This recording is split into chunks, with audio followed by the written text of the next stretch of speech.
siya guys, ihahalo na natin itong mga mix na carrots, pepper, and onion and garlic dito sa may ating tuna.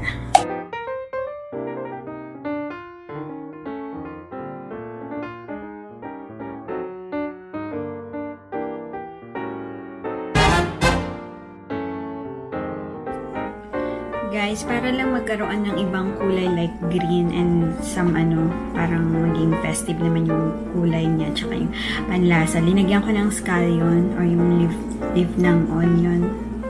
Ayan. Siya. Konti lang. And then, titimplahan ko na to. Lalagyan ko ng magic sarap at saka salt and pepper. So, syempre, tansya-tansya lang yung wala na akong exact measurement. Hindi po magkakalasa. So, ayan, magic sarap. Binili pa namin to sa Filipino store sa Jersey City. And salt. Tapos pepper.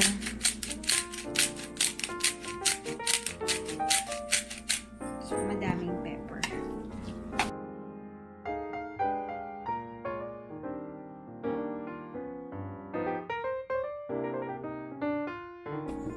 Halagyan din natin ng itlog. Ayan. Bitak. And then,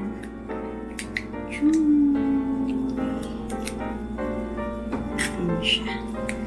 Tsaka ay halo-halo. Isa lang ang linagay ko para hindi naman masyadong mag-dominate yung dominate pa tama. Parang alam mo yung mangibabaw yung lasang itlog. Gusto ko yung lasang tuna. So, lalagyan din natin siya ng almond flour kasi hindi tayo pwedeng gumamit ng basta-bastang all-purpose flour. So, ito yung gagamitin natin kasi ang carbs niya is only 6 grams. Ayan, 6 lang siya. So, ang brand nito ay itong Hudson. I think Hudson Milk. Yeah, nabili ko lang yata to sa Walmart. Smells good. Let's make sure na hindi pa expired. I don't think so. Sana. Parang mag-aalanganin pa ako eh. Ayoko na lang sobra. Siguro naman bubuo siya.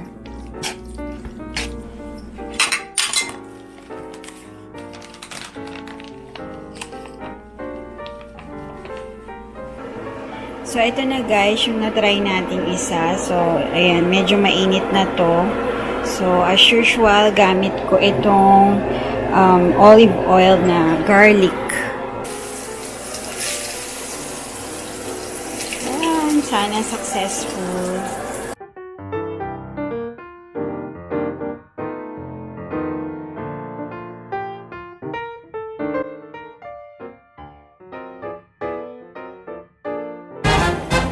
Siya guys. Sarap. So yan guys, tikman na natin. Let's do the taste test. Hindi siya ganun ka firm or ka buo kasi nga yung almond flour hindi masyadong yata. Pero okay na yan kasi tuna naman eh. Ang init pa. Makaluto ko lang. Hindi ko siya linuto lahat kasi para may maluto pa kami mamaya or bukas. I-freeze ko na lang. Harap niya. Harap. In fairness, ang sarap niya. Mas healthy pa siya.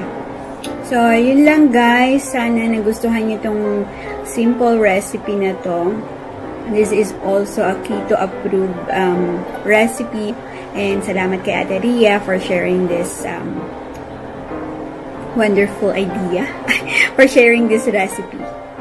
Ayan. So, that's it. Thank you for watching. Have a great day. Hi guys, bago ko pala i-end, tip lang sa pagluluto nito or pagpa-fry. Kahit wag nyo na siyang masyadong lutuin or alam mo yung pakrispihin kasi halos lahat ng laman nito or ingredients is already luto or pwedeng kainin ng raw. Like yung tuna and can, pwede mo naman kainin yun na ganun lang. And then, yung mga vegetables, ganun din. Yung carrots, yung pepper, pwede ring raw. Ayun lang. So, ayun. I hope masundan nyo to and mag-enjoy kayo sa recipe na to.